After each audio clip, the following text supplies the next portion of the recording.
जैसे ही मुंबई की सब जगह डेवलपमेंट के लिए भर गई तो बिल्डर लोग आज से 30-40 साल पहले वसई की तरफ आना शुरू किए।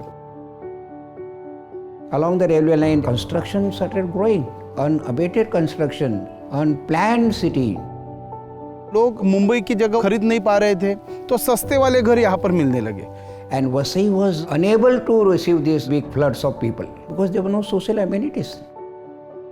वसई का जो भी डेवलपमेंट हुआ, ये डेवलपमेंट सरकार के सपोर्ट से प्राइवेट प्लेयर ने ज़्यादा किया। सभी चीज़ ऑफिशियली करने जाएंगे तो घर की कीमत बढ़ती है, तो यहाँ पर अनऑथराइज्ड इलीगल कंस्ट्रक्शन का यहाँ पर बेशुमार पैदाइश हो गई। You go to Vasai Virar, huge high-rise building, huge. What are the amenities?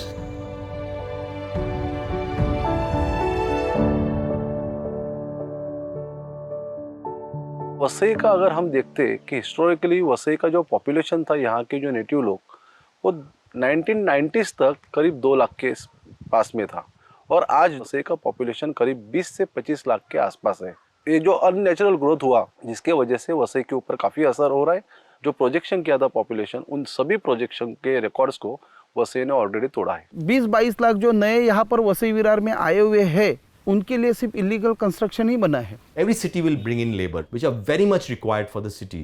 And most of the master plan I have seen in India don't plan for them. Their housing is completely ad hoc. If they don't find place within the legal format, they will find place within extra legal. I wouldn't call them illegal, I call them extra legal.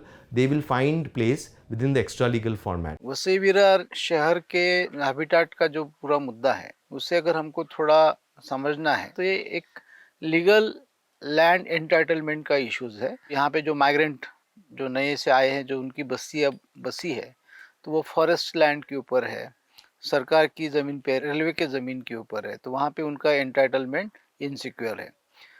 यहाँ पे दूसरा जो चालियों में जो लोग रहते हैं या फिर जो लोड बेरिंग के जो बिल्डिंगें हैं वो भी एक इनसिक्योर है। कोई भी डेवलपमेंट जो प्लान है वो प्लान के हिसाब से वो बनाई नहीं है। डेवलपमेंट कंट्रोल के कोई भी रूल वहाँ पे इस्तेमाल नहीं हो रहे।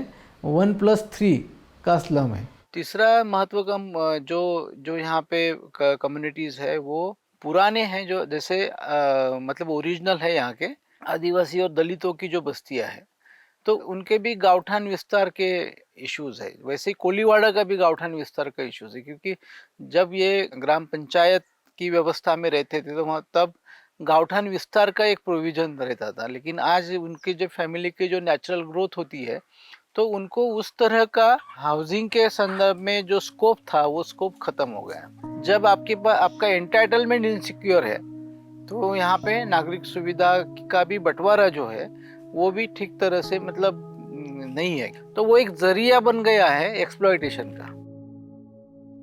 ना शिक्षा की कोई नई गवर्नमेंट की तरफ से व्यवस्था हुई है, ना अस्पताल आए हैं, पीने का पानी यहाँ पर नहीं है।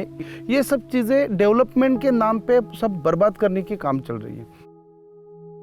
आम्ही धरून 3री पिढी चालली, इथं कशाची सोयीच नाही मिळत। पाणी तरी आम्ही विकत घेऊन खातो सगळं। महिन्याला 300 रुपये भरायचं, पाणी वापरायला घ्यायचं।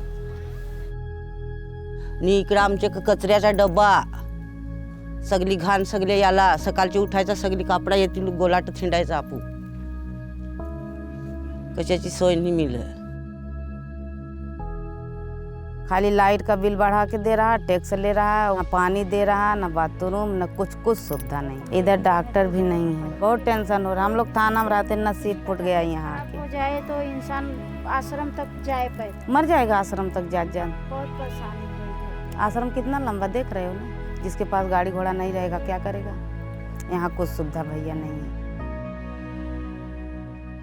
तो सार्वजनिक आरोग्य व्यवस्था की जो स्थिति है वो बहुत ही खतरनाक है। मतलब जो हेल्थ पोस्ट चाहिए वो नहीं है, जो स्टाफ चाहिए वो नहीं है। यहाँ पे सरकार का कोई भी मल्टी स्पेशलिटी हॉस्पिटल नहीं है। पूरी अस्पताल की जो सुविधा चाहिए, 400-500 बेड का जो पूरा एक जिस तरह से बॉम्बे में है उस तरह का जो यहाँ पे इंफ्रास्ट्रक्चर और उस तरह की सुविधा चाहिए वो नहीं है। दूसरा मुद्दा है कि यहाँ का साफ सफाई का जो अनप्रोटेक्टेड स्लम है या जो मजदूरों की बस्तियाँ हैं वहाँ तो कॉरपोरेशन की साफ सफाई की व्यवस्था काम ही नहीं कर रही है, तो उसको भी एक अलग तरीके से विकसित करने की ज़रूरत है। मुंबई की जो लाइफलाइन है वेस्टर्न रेलवे, वहाँ पर लोग अगदी इतनी असहाय होकर प्रवास करते हैं, तभी उसके ऊपर ध्यान देने के बगैर सरकार क्या देख रही है, 1,10,000 करोड़ रुपया खर्चा करके बुलेट ट्रेन का प्रोजेक्ट ला रहे। परिवहन सेवा जी आहे ती आमची एस टी होती, महानगरपालिकेची परिवहन सेवा सुरू करायची म्हणून एस टी सेवा बंद केली गेली। वो व्यवस्था निजी है और वो जहाँ उनको अफोर्डेबल है वहीं जाते हैं, सब जगह पे नहीं जाते, उसका फ्रिक्वेन्सी नहीं है। सकाळी 3:30ची गाडी जी असते त्यावेळेला आमच्या इकडचे शेतकरी जे आहेत ते फूल आणि भाजीपाला आणि दूध घेऊन मुंबईला जात असतात, ती सुद्धा सगळी बंद झाली। कामगारांचे हाल झाले, शेतकऱ्यांचे हाल झाले आणि अगदी विद्यार्थ्यांचे सुद्धा हाल झाले। Meanwhile, population was increasing, especially near the railway station. There were no amenities. Basic thing is drinking water. तो हमारे गांव से टैंकर के माध्यम से हजारों टैंकर रोज के पानी स्टेशन में जाने लगा। इकडच्या पाण्यात क्षार वाढायला लागले। आज आम्ही जे पाणी पश्चिम पट्ट्यातले लोक पितो ते आमच्या स्वतःच्या विहिरी आहेत, आमच्या बोरवेल आहेत, पण क्षार असल्यामुळे आम्हाला त्या ठिकाणी शुद्ध पाणी अजूनही प्यायला मिळत नाही। A lot of growth in the waterborne diseases. The corporation has failed into that. And we said also that it is better to have local self-government. महानगरपालिका आम्हाला नको आहे, कारण महानगरपालिकेने आमचं जाम नुकसान आहे। मला 700 रुपये मला बिल यायचं होतं घरपट्टीचं, ते आता 4,300 रुपये बिल आहे। आता हे पैसा कुठून आम्ही द्यायचा? एक तर आपण कुठून तरी आपलं दुसरा असा पार्ट टाईम जॉब करून आपण सेट करणार, आणि त्याच्यातही अशी आणि हे आपल्यावर जास्त अतिक्रमण करतात ना। आता आमची ग्रामपंचायत आम्हाला साध्यासुद्धा एकदम भोळ्या भाषेमध्ये मी तुम्हाला सांगायचं म्हणजे ते का आमच्यावर कोणती अशी प्रक्रिया लादत नाही, आणि आमची स्वच्छता आहे, समजा लाईट आहे, ती सर्व आम्हाला वेळोवेळी मिळते आहे। त्यामुळे आम्हाला कोणता प्रॉब्लेम ग्रामपंचायतमध्ये आम्हाला प्रॉब्लेम काही नाही, तर मग आम्हाला महानगरपालिका कशाला हवी आहे?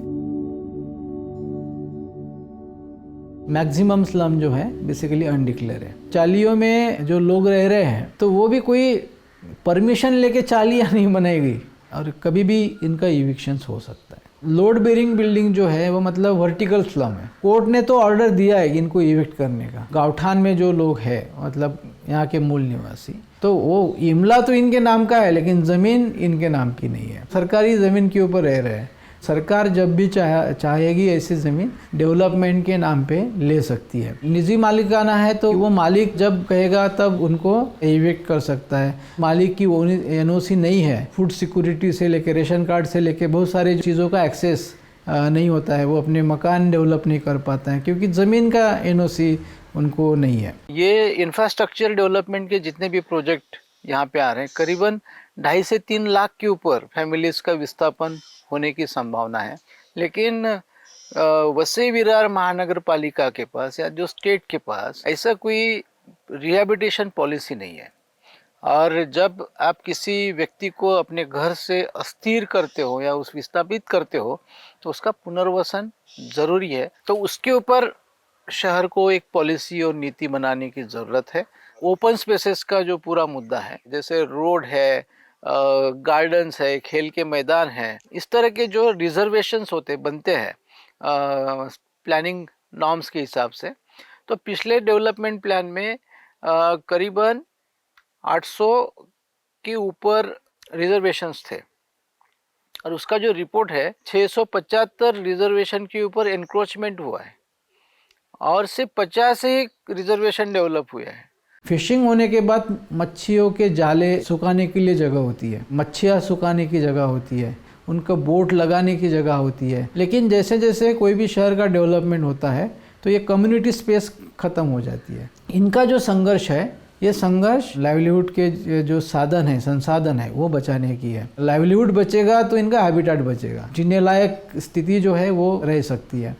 और अभी ये एनक्रोचमेंट के साथ भी और एक महत्व का मुद्दा जुड़ा हुआ है कि शहर के अंदर का पानी बहकर जाने के जो नेचुरल फ्लो है वो फ्लो भी इन्होंने ब्लॉक्स कर दिए हैं। पानी के जो नैसर्गिक मार्ग थे जहाँ से बारिश का पानी बह के समुद्र को मिलता था, वहाँ पर इलीगल कंस्ट्रक्शन के लिए बड़े बड़े बिल्डिंग बने और वहाँ पर माटी के भराव हुए, उसकी वजह से शहर में पानी जमने लगा। The middle belt is a low-lying belt and there you went on to build a railway lines. Obviously, the railway line will attract urbanization. In the low-lying area, actually, you are building the city. So obviously, the city is going to be flood-prone. During heavy rains, Vasai is submerged.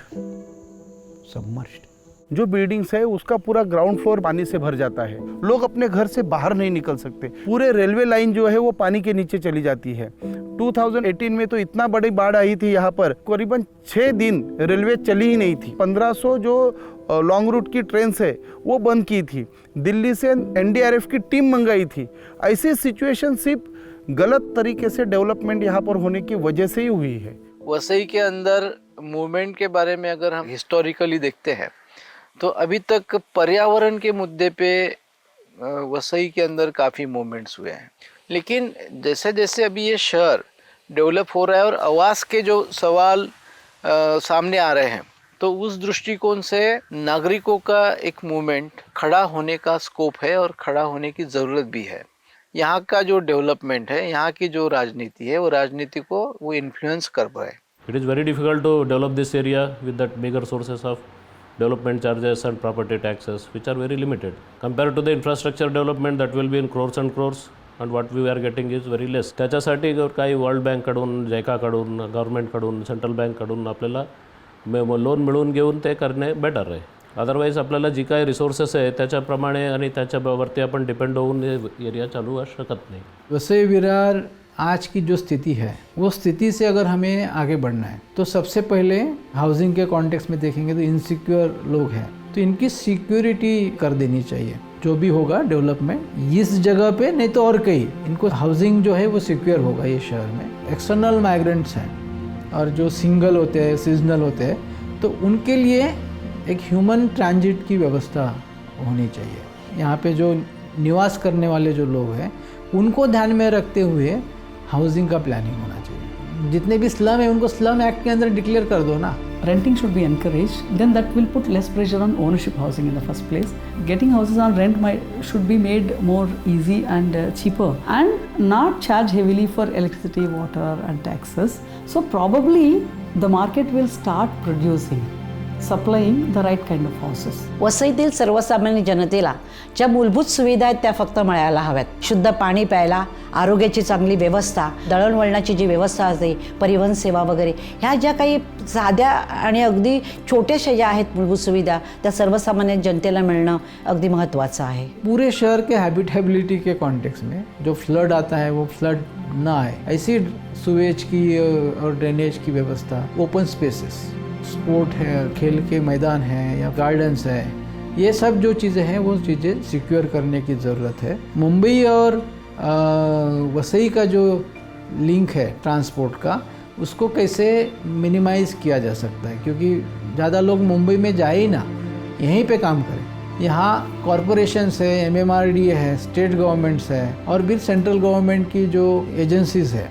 उनको मिलकर इसके बारे में थोड़ा plans बनाने की ज़रूरत है। The pandemic disrupted supply chains of food, disrupted supply chains of water, disrupted supply chains of energy. The best way to get resilience from this is to produce them locally. It is a city which can produce food, it is a city which can store water, it is a city which can produce energy. Energy is because of sunshine, and that's something which I believe should be the future way to plan the city.